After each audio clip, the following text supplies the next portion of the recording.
Le damos la más cordial bienvenida a todos los hermanos que están con nosotros en esta noche, en este lugar.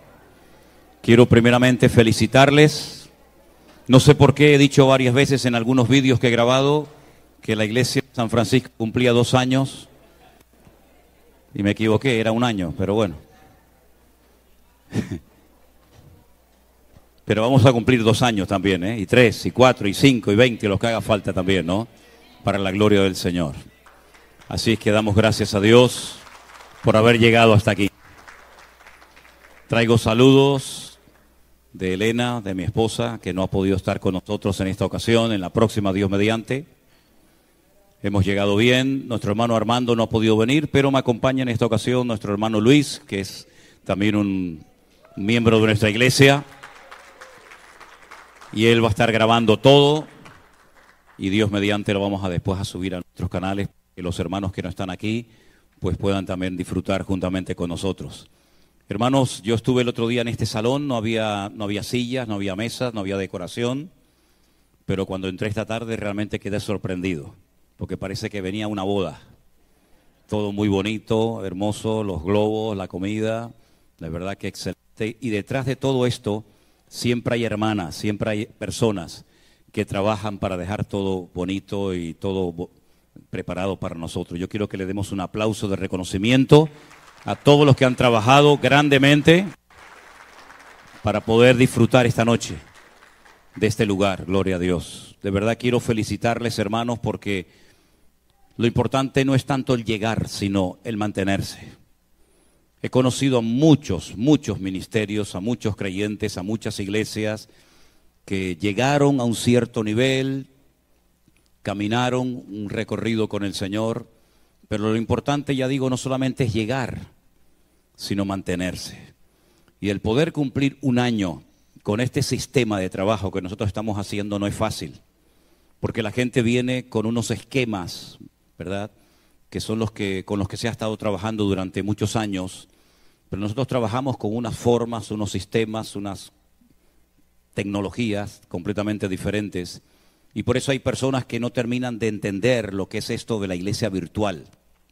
Incluso la han criticado, ¿no?, diciendo que esto no tiene ningún futuro, que no tiene ningún sentido, como que nosotros estamos en contra de las iglesias presenciales, de abrir locales de culto, ni muchísimo menos, ni muchísimo menos. Lo que pasa que, como bien saben ustedes, el Señor nos sorprendió a todos, desde aquellos días de la pandemia.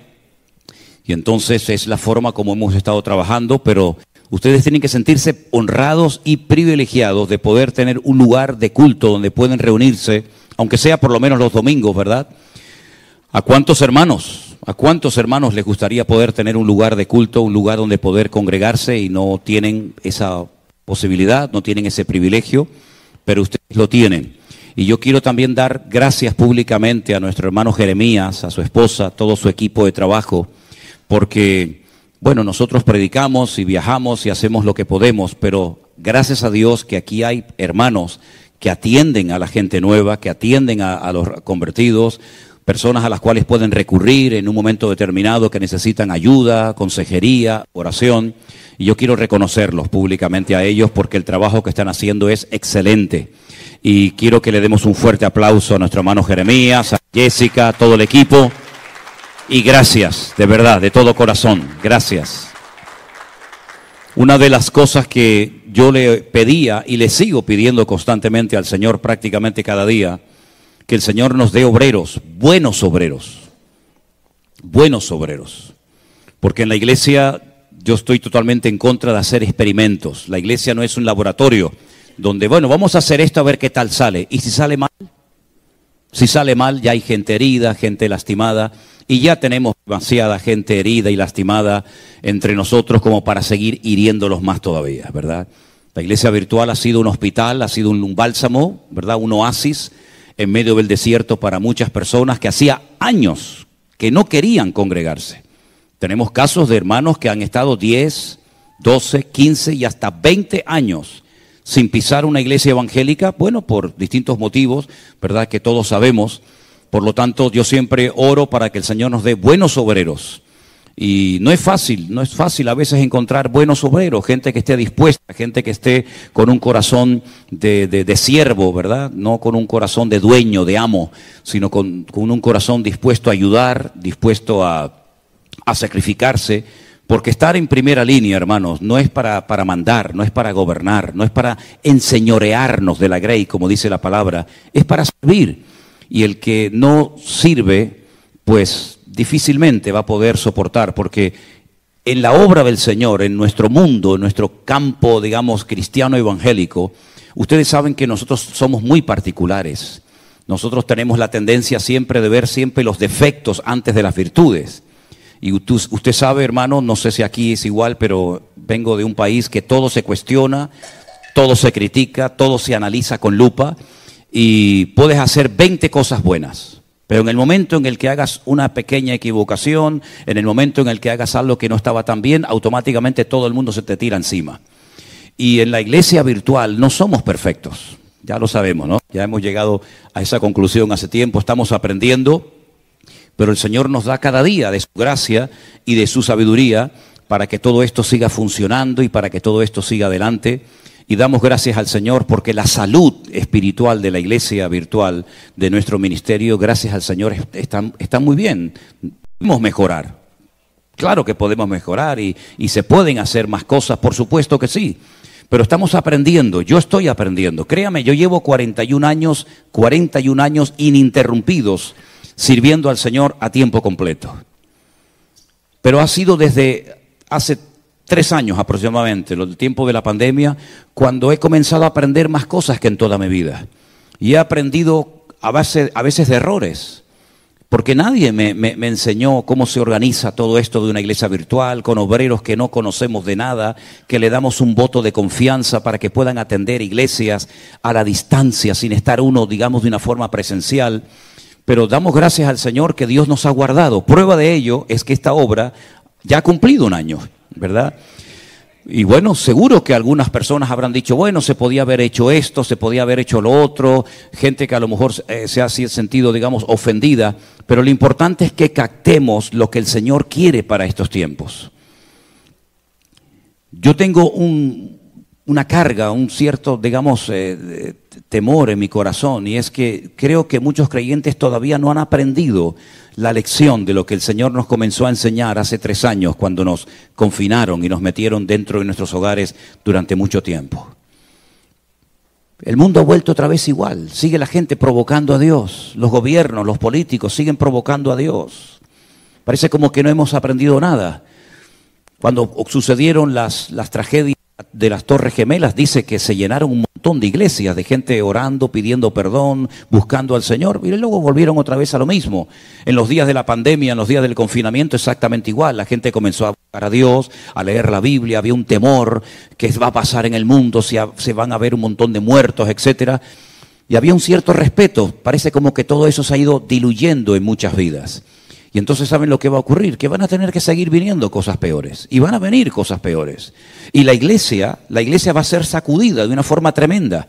Bueno, me imagino que todos ustedes son conscientes de lo que están sufriendo, por ejemplo, en este momento, nuestros hermanos en Haití, donde sabemos que hay hermanos que han tenido que salir corriendo, dejando atrás todo, su casa, sus muebles, sus recuerdos.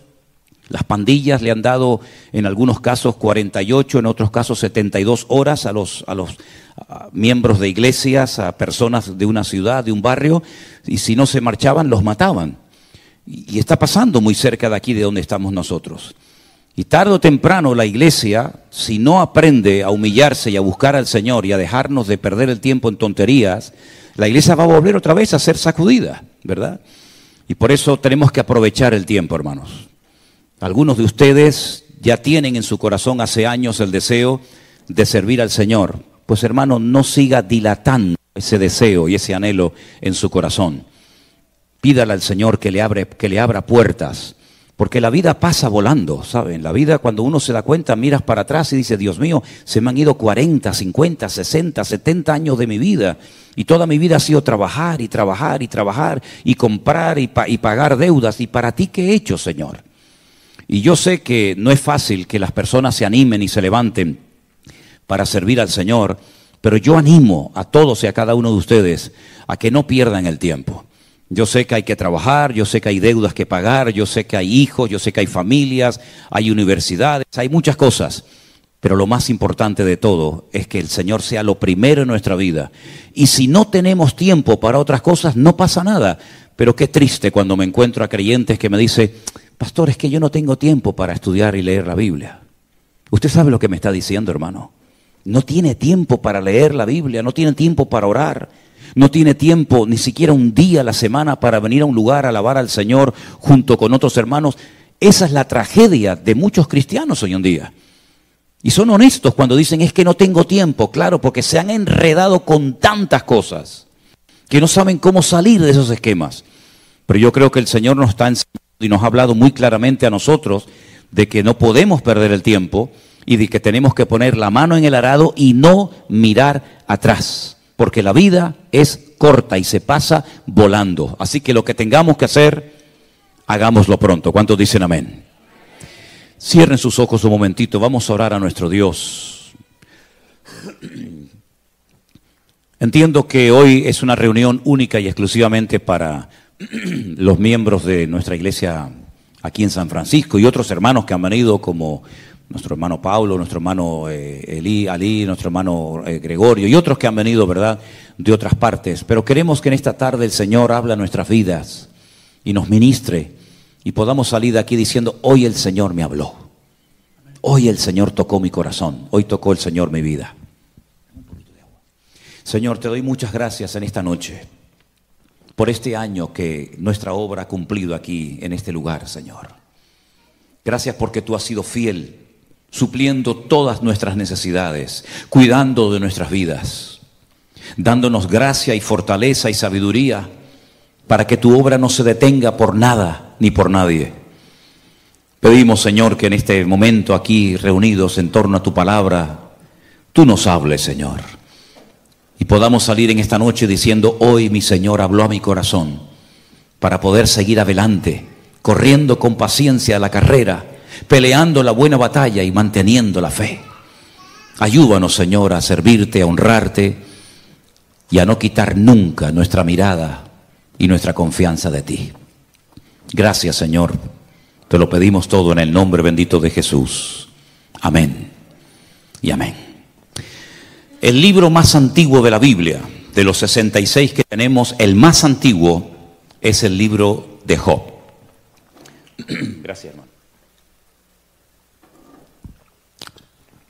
Sabemos que nuestras Biblias no están en un orden cronológico. Incluso sabemos que internamente hay libros, por ejemplo, lo pueden notar si ustedes leen el libro de Primera de Samuel, que ni siquiera hay libros que están ordenados interiormente. A la Biblia le pasa exactamente lo mismo. La Biblia empieza por el libro del Génesis, hablándonos de personajes como por ejemplo Abraham, Moisés, Jacob, Isaac. Pero sin embargo el libro del Génesis, por lo que relata sí, pero no es el libro más antiguo de la Biblia. El libro más antiguo de la Biblia y el personaje más antiguo de la Escritura es el libro del Job. Es un libro muy interesante. Es un libro donde vamos a ver en esta noche, con ayuda del Señor, cosas que no tenemos que olvidar nunca en nuestra vida. En el capítulo 1 voy a estar leyendo algunos versículos y después vamos a estar compartiendo grandes y profundas enseñanzas de este extraordinario libro. El capítulo 1 comienza diciéndonos lo siguiente: hubo en la tierra de Uz un varón llamado Job. Este era un hombre perfecto. Si le choca la palabra perfecto, ponga la palabra completo, que es la palabra que realmente debería haberse traducido. Un hombre que era completo, era recto delante de Dios, temeroso de Dios, apartado del mal. Le habían nacido 7 hijos y 3 hijas, en total 10. Su hacienda, su patrimonio, consistía en 7,000 ovejas, 3,000 camellos, 500 yuntas de bueyes, 500 asnas y muchísimos criados. Y era aquel varón más grande que todos los orientales. Iban sus hijos y hacían banquetes en sus casas, cada uno en su día, y enviaban a llamar a sus 3 hermanas para que comiesen y bebiesen con ellos. Y acontecía que habiendo pasado el turno los días del convite, Job enviaba y los santificaba. Y se levantaba de mañana y ofrecía holocaustos conforme al número de todos ellos, porque Job decía: quizás habrán pecado mis hijos y habrán blasfemado contra Dios en sus corazones. De esta manera hacía todos los días. Un día, versículo 6, vinieron a presentarse delante del Señor los hijos de Dios. Aclaramos que en este capítulo, como en otros, el término hijos de Dios no se refiere a personas que recibieron en sus corazones a Cristo o al Señor en sus vidas, como por ejemplo sería hoy en día. En aquel tiempo a los ángeles se les llamaba hijos de Dios. Benei Elohim es el término que dice en el texto original. Vinieron a presentarse los hijos de Dios o los ángeles, entre los cuales vino también Satanás. Y le dijo el Señor a Satanás: ¿de dónde vienes? Y él le respondió: de rodear la tierra y de andar por ella. El Señor le dijo a Satanás: ¿no has considerado a mi siervo Job, que no hay otro como él en la tierra, varón perfecto y recto, temeroso de Dios y apartado del mal? Respondiendo Satanás al Señor le dijo: ¿acaso teme Job a Dios de balde? Escuchen bien lo que le dice Satanás a Dios. ¿No le has cercado alrededor a él y a su casa y a todo lo que tiene? Al trabajo de sus manos has dado bendición, por tanto sus bienes han aumentado sobre la tierra. Pero extiende ahora tu mano y toca todo lo que tiene, y verás si no blasfema contra ti en tu misma presencia. El Señor le dijo a Satanás: he aquí, todo lo que tiene está en tu mano, solamente no pongas tu mano sobre él. Y salió Satanás de delante de la presencia de Dios. ¿Cuántos dicen amén? Es un libro que contiene algunos misterios, ¿no? Cómo Satanás, a pesar de que ya había sido expulsado de la presencia, del entorno de la presencia del Señor, todavía tenía acceso a hablar con Dios en momentos puntuales. Satanás es un ser que no tiene la capacidad de estar en todas partes al mismo tiempo. Solamente Dios puede estar en todas partes al mismo tiempo. Y ese atributo se conoce como omnipresencia. Satanás no puede estar aquí y en Europa al mismo tiempo. No puede estar aquí y en África al mismo tiempo. Solamente puede estar en un solo lugar, porque no es un ser omnipresente. Tampoco puede hacer todo lo que quiera, porque el único que tiene todo el poder y no conoce ningún tipo de limitaciones, ni de tiempo, ni de espacio, ni de ninguna otra índole, es nuestro Dios. Por eso otro atributo típico de Dios es la omnipotencia. Y tampoco Satanás sabe todas las cosas. Él tiene que ir obteniendo información a través de pinceladas que Dios da, y por eso el único que lo sabe todo es Dios, y por eso es también omnisciente.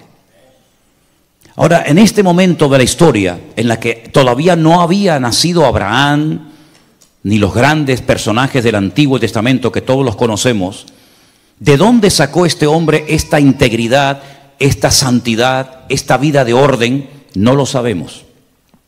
Lo que sí sabemos es que Dios presumía de Job.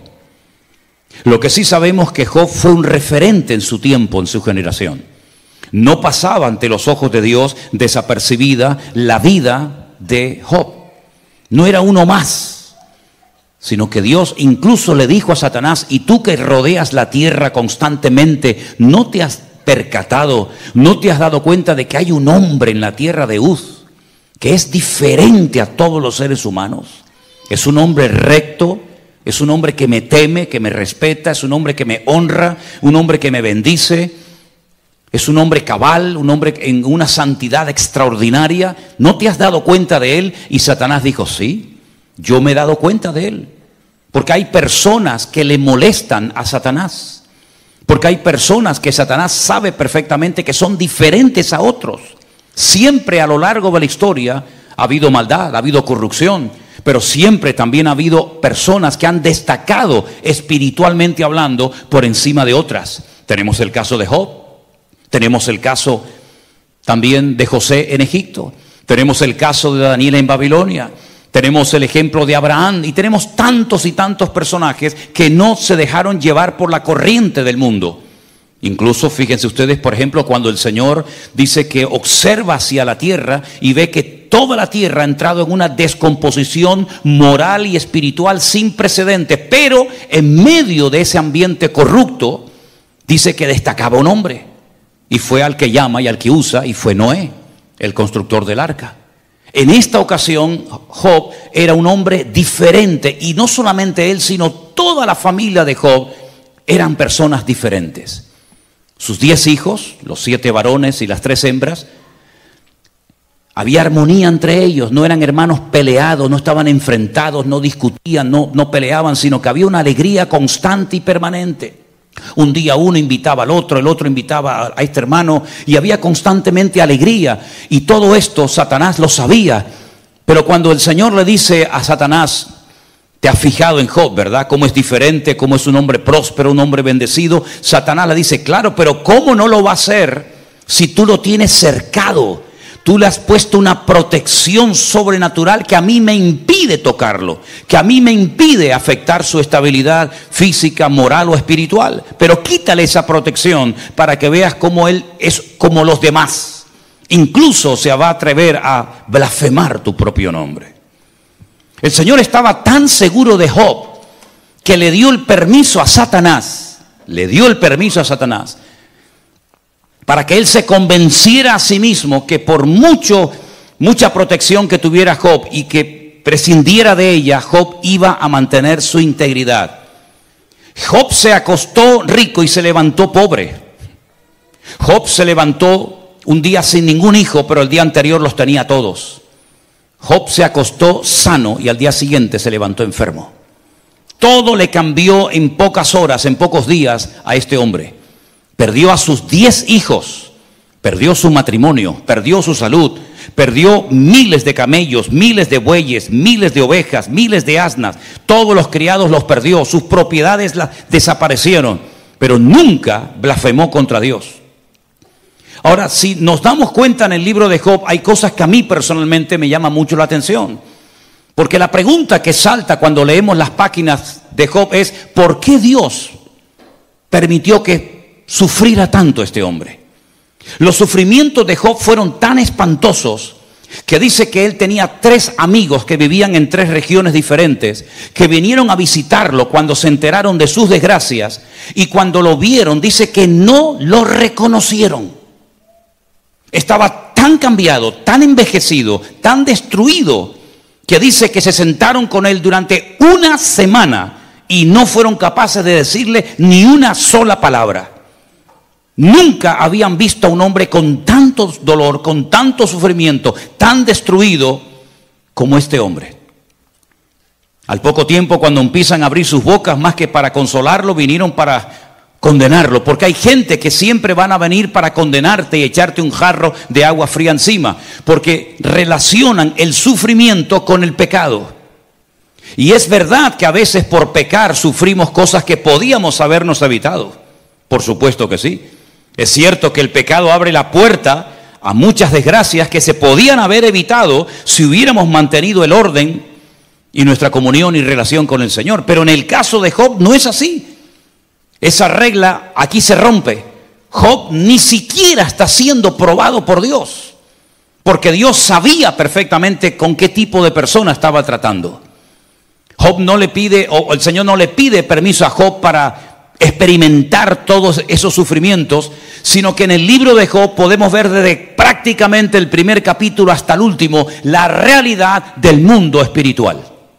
El mundo espiritual es tan real como el mundo natural, la dimensión en la que nosotros nos movemos hoy en día. Lo que pasa es que ese mundo espiritual, porque Dios lo ha hecho así, no nos permite verlo. Al contrario, sí, los demonios nos ven a nosotros, Satanás nos ve a nosotros, los ángeles nos ven a nosotros, pero ni siquiera nosotros podemos ver a Dios. Pero sabemos que está y sabemos que existe. La realidad del mundo espiritual en el libro de Job es tremenda, porque todo esto no fue producto de la mala suerte, dirían algunos.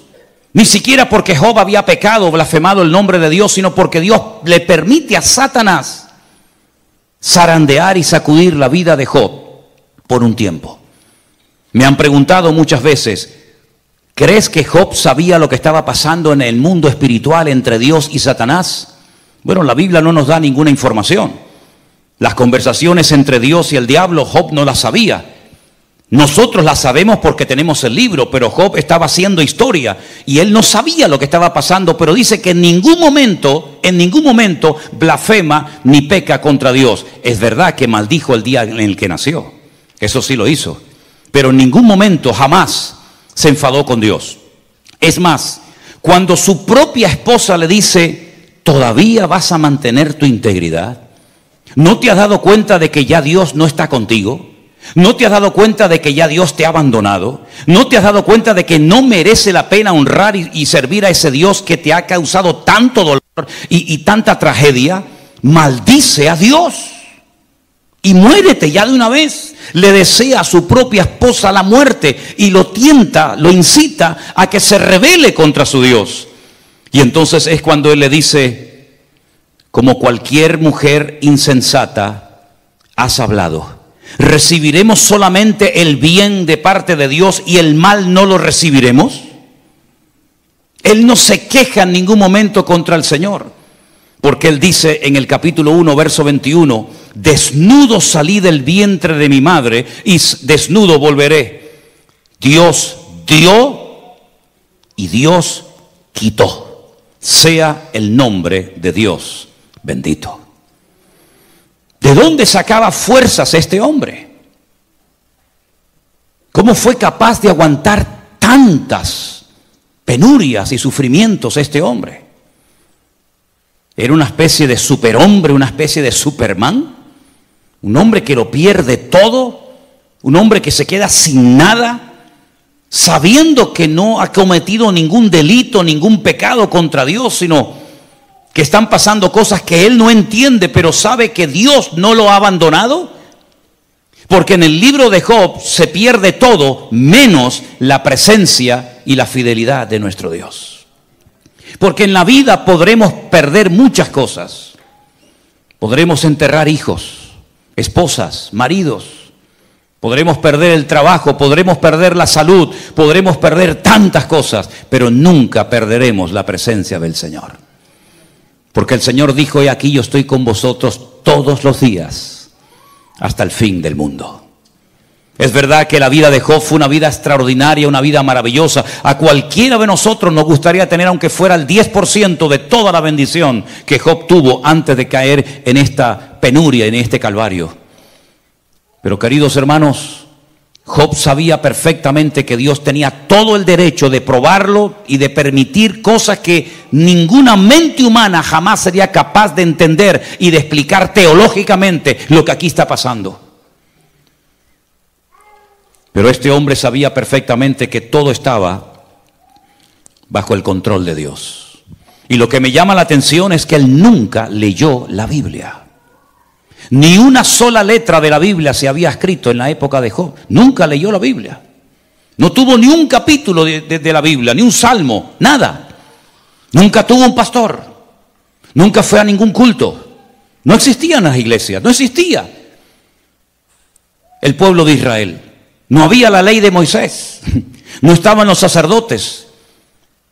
Pero tenía una comunión con Dios tan espectacular que él sabía lo que se podía hacer y lo que nunca se debía de hacer. Job sabía perfectamente que Dios iba a estar con él en medio de aquellos sufrimientos terribles. Fíjense hasta qué punto el libro de Job es tremendo cuando tú ves a un hombre bendecido, un hombre prosperado, un hombre íntegro, un hombre temeroso de Dios, y lo ves de repente tan mal que algunos rabinos judíos en Israel dicen que el libro de Job no es la vida de un hombre, sino es una metáfora donde se emplea el nombre Job y Job, ¿no? Pero realmente lo que el libro está describiendo son los sufrimientos por los que pasaría el pueblo de Israel a lo largo de la historia de la humanidad, porque no aceptan, no se les mete en la cabeza que un hombre íntegro y un hombre santo y un hombre como Job fuera capaz de sufrir semejantes calamidades. Pero Dios tiene el derecho o no de hacer en nuestra vida lo que Él quiera, hermano. ¿Puede llevarnos el Señor a lugares donde no queremos ir? Por supuesto que sí. Todos y cada uno de nosotros tenemos que partir de la base de que nuestra vida está en las manos del Señor. Y Él puede permitir en momentos puntuales de la vida situaciones con las cuales tal vez no estamos de acuerdo, que nos hacen llorar, que nos hacen sufrir, no porque hayamos cometido un pecado, sino porque Dios simplemente ha decidido hacernos pasar por esa experiencia, pero que siempre de ella saldremos fortalecidos en el nombre del Señor. Job llegó a decir un día esa famosa frase que tantas veces la hemos dicho: aunque mi Dios me mate, lo seguiré adorando, porque yo sé que mi Redentor está vivo. Es increíble.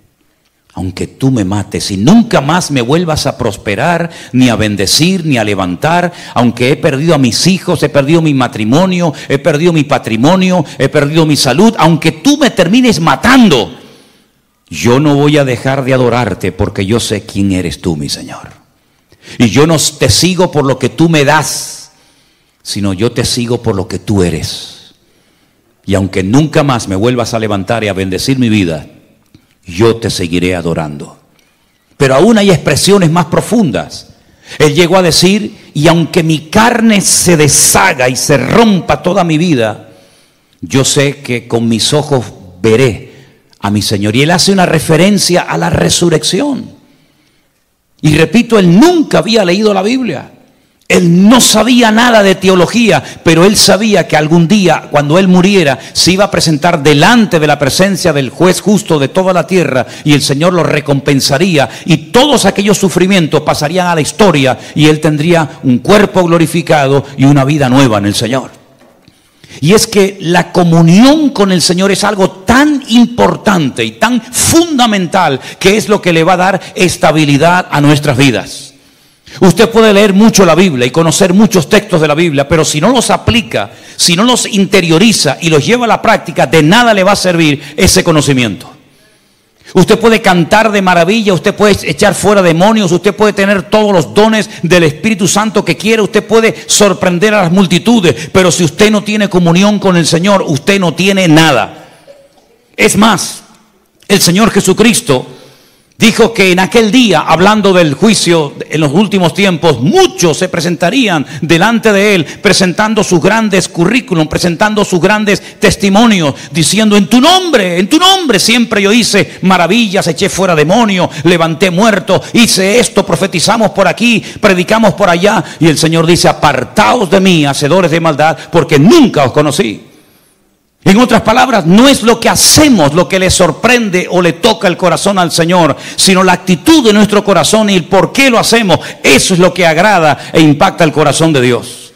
Fíjense, por ejemplo, no me voy del tema, pero fíjense, por ejemplo, cuando aquel centurión, que no era ni judío, no era conocedor de la ley, cuando él sabe que el problema que tiene en el hogar, su religión, sus dioses, su autoridad militar no le sirven de nada.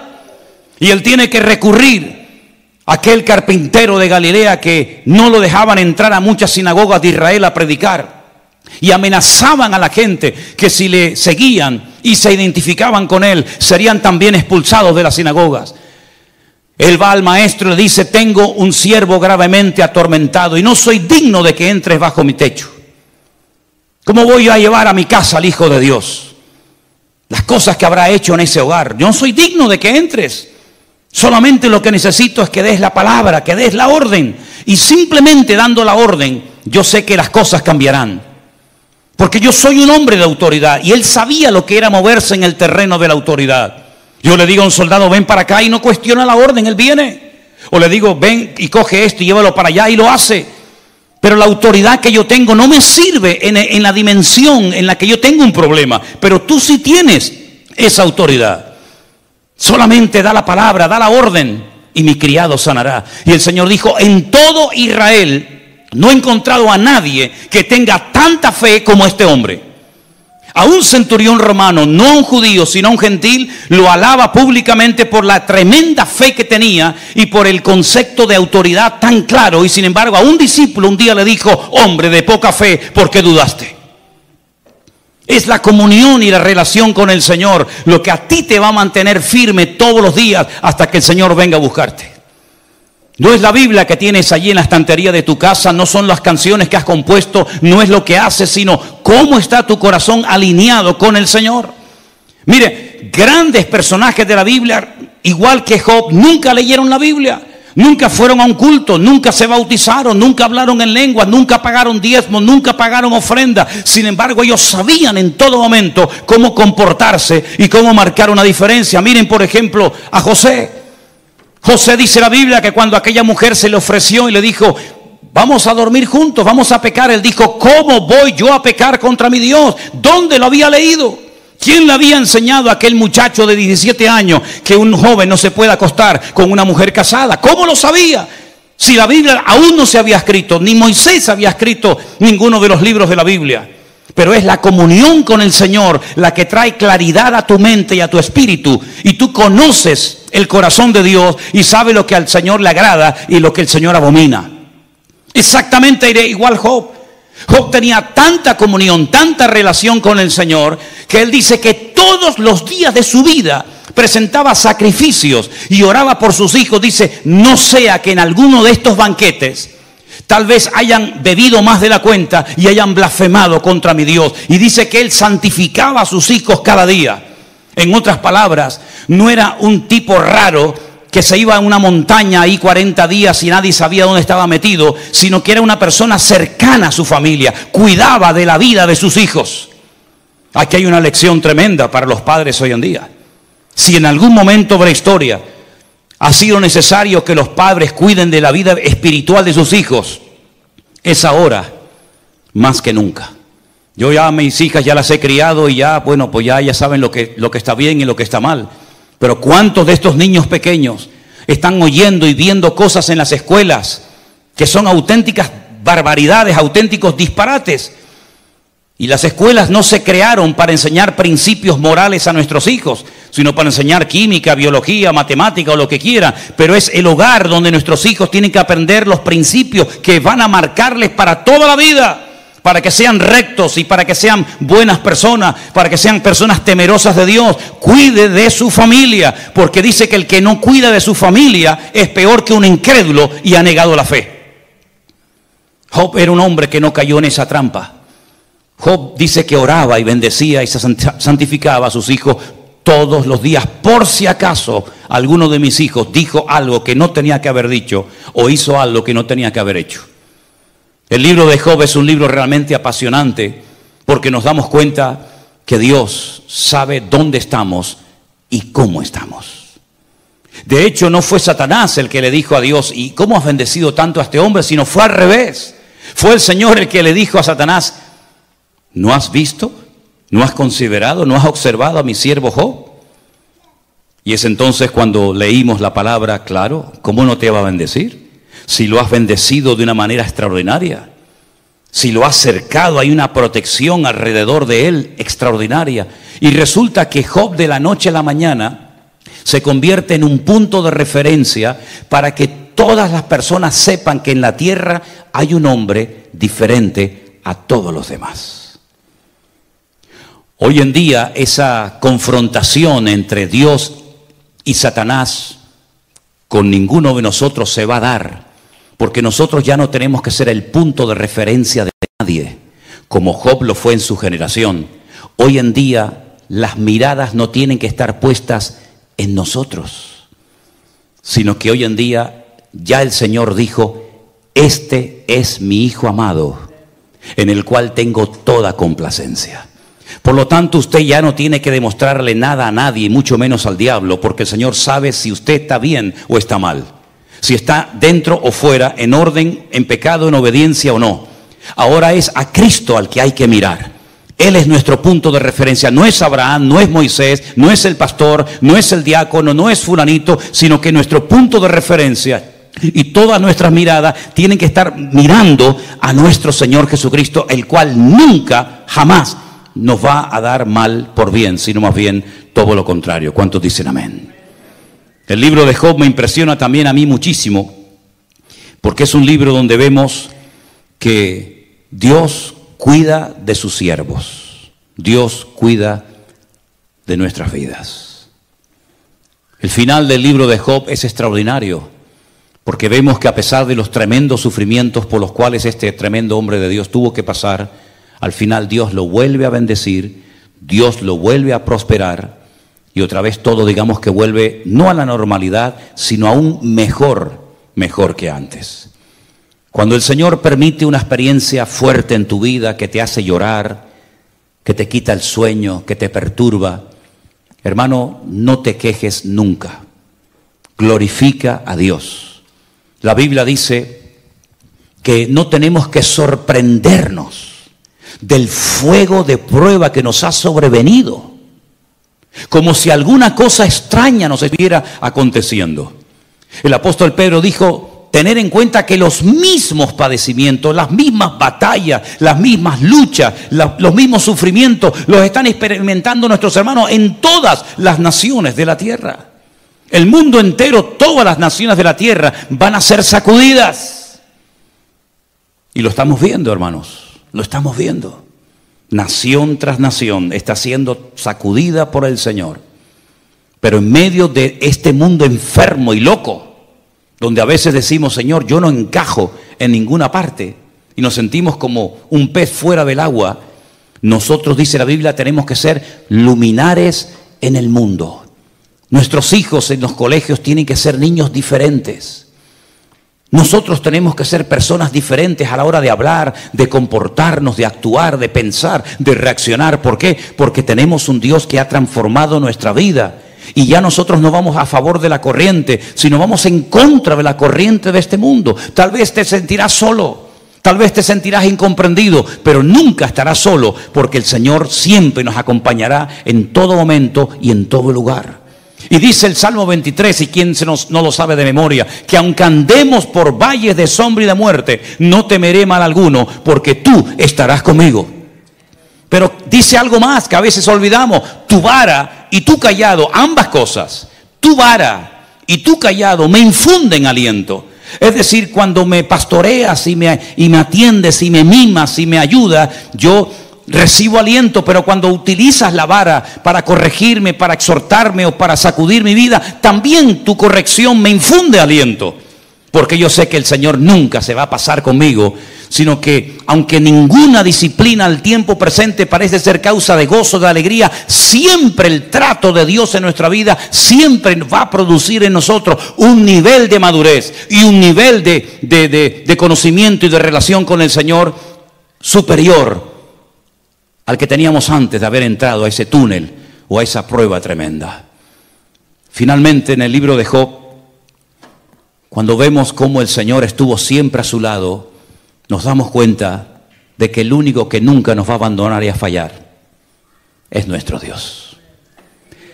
Nunca olvidaré cuando en uno de los viajes que hicimos a Israel conocimos a un matrimonio de aquí de Los Ángeles, que cuando les pregunté a qué iglesia iban, me dijeron: bueno, nosotros íbamos a una iglesia, pero cuando llegó el tiempo del confinamiento, pues como todos, ¿no?, nos encerramos.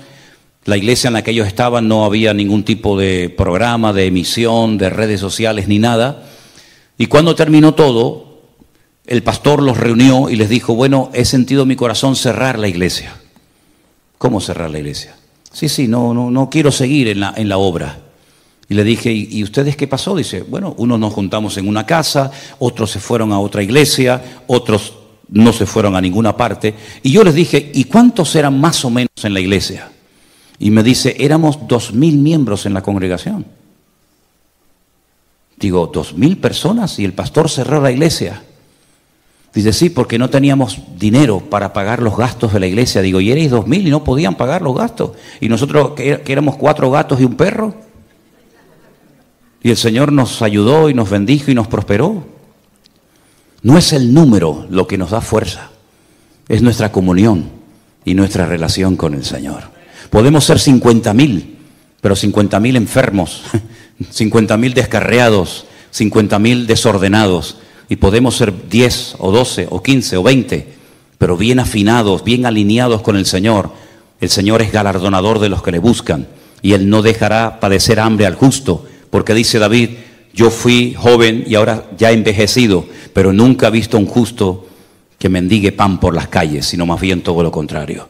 Así que la fortaleza de nosotros no está en el número, no está en la cantidad, sino está en nuestra relación con el Señor. Y ustedes tienen que desarrollar su propia relación con el Señor, porque hoy estamos aquí reunidos, gloria a Dios, y tenemos redes sociales, pero ¿y si cambia todo y ya no nos podemos reunir ni ver más?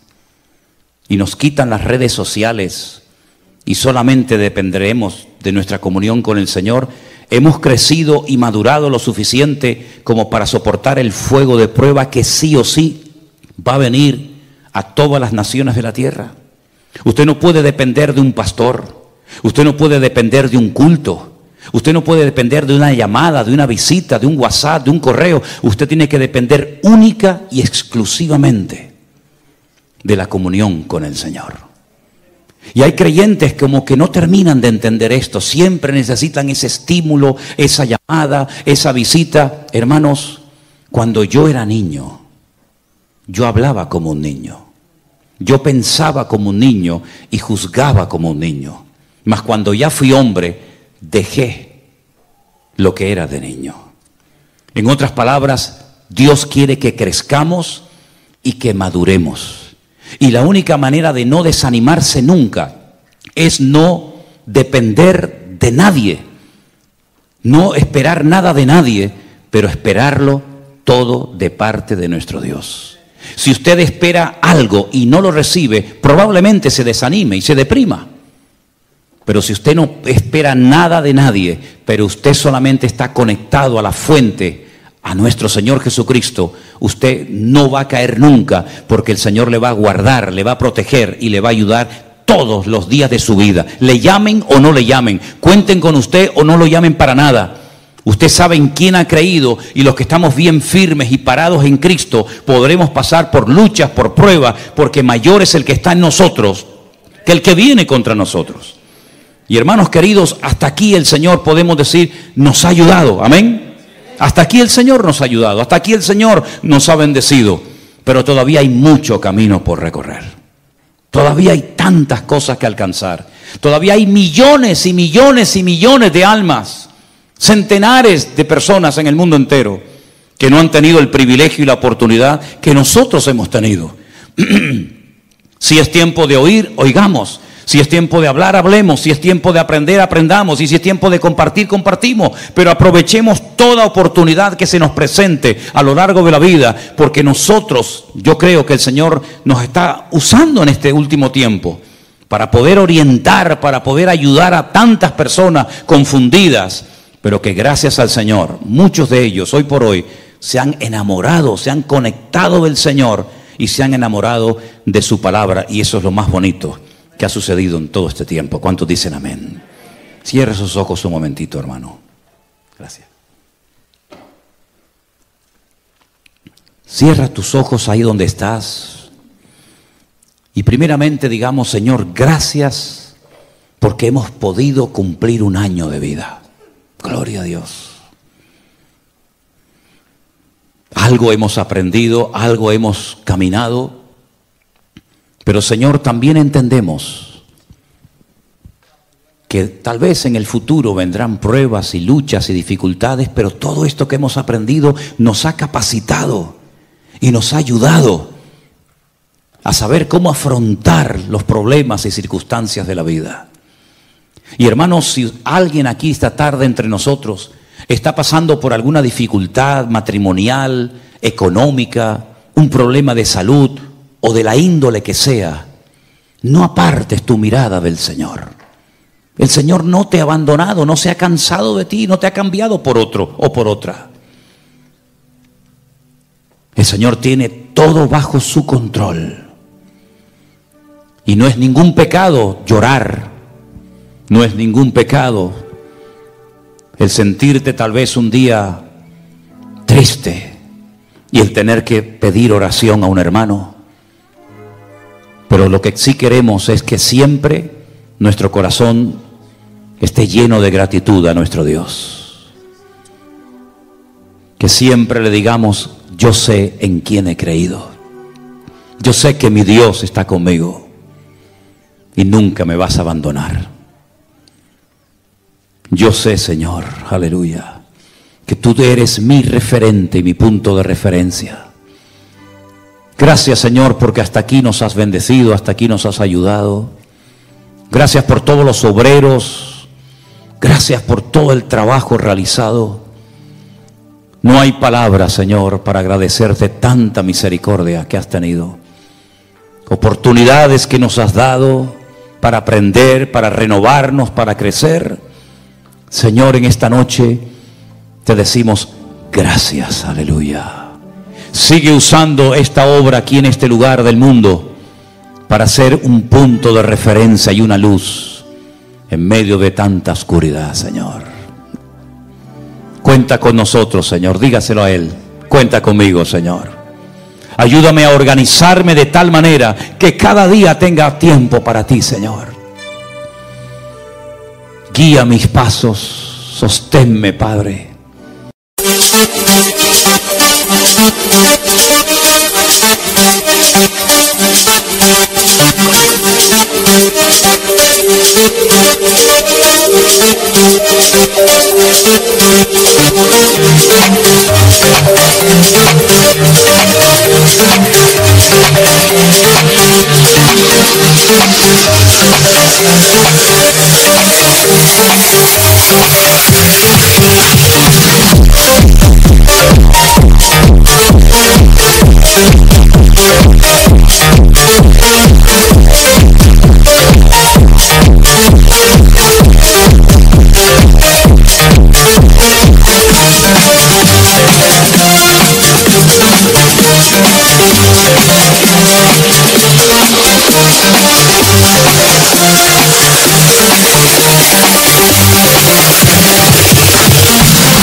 Y ayúdame a caminar cada día contigo, mi Señor. Aleluya.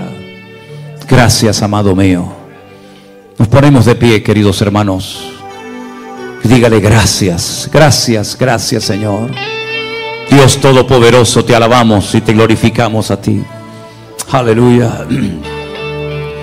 Tú eres digno de toda gloria y de toda honra, mi Señor. Gracias, Señor, porque tú nos has guiado. Has abierto puertas grandes. Gloria a tu nombre, Jesús. Aleluya, aleluya. Te adoramos, Señor. Te adoramos, Señor. Gracias, mi amado Dios. Aleluya. Gracias, Señor. Vamos a cantarle. Rey de reyes, Señor de señores, admirable, consejero, Dios fuerte, Manuel, Dios con nosotros, el cordero que fue inmolado, eres digno de tomar el poder, las riquezas, la sabiduría, la fortaleza, la honra y la gloria y la alabanza por los siglos de los siglos. Amén. Vamos, hermano. Rey de reyes, Señor de señores, admirable. Gracias, mi Señor. Consejero, Dios fuerte, Emmanuel, Dios con nosotros. El Cordero que fue inmolado, eres signo de tomar el poder, las riquezas, la sabiduría, la fortaleza, la honra y la gloria y la alabanza por los siglos de los siglos. Amén. Vamos arriba. Amén. Rey de reyes, Señor de señor, admira. Consejero, Dios fuerte, Emmanuel, Dios con nosotros. El Cordero que fue inmolado, eres digno de tomar el poder, la riqueza, la sabiduría, la fortaleza, la honra y la gloria y la alabanza por los siglos de los siglos. Amén. Por los siglos de los siglos. Amén. Por los siglos de los siglos. Amén. Fuertes aplausos al que vive y a su nombre. Toda la gloria para ti, Jesús. Gracias, Señor. Amén. Amén. Aleluya. Dígale al que está a su lado: el Señor está contigo. No temas. No temas. El Señor está contigo. Dice la palabra del Señor: antes bien en todas estas cosas, en las luchas, en las pruebas, en las dificultades, en las enfermedades, en todo, antes bien en todo esto, somos más que vencedores por medio de aquel que nos amó. Hermanos queridos, Dios les bendiga. Vamos a prepararnos para tener un buen fin de semana bendecido. Vamos a atender a la gente nueva que va a venir en estos días. Y vamos a ver la gloria del Señor. Dios les bendiga y les guarde. Adelante, mi hermano Jeremías. Bendiciones.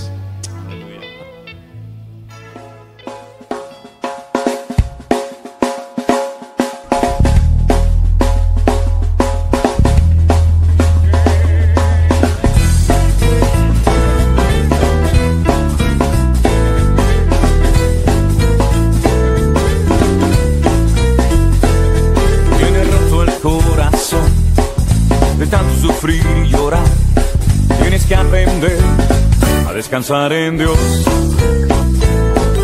No importa lo que te dijeron, no importa lo que te hicieron, tienes que aprender a descansar en Dios.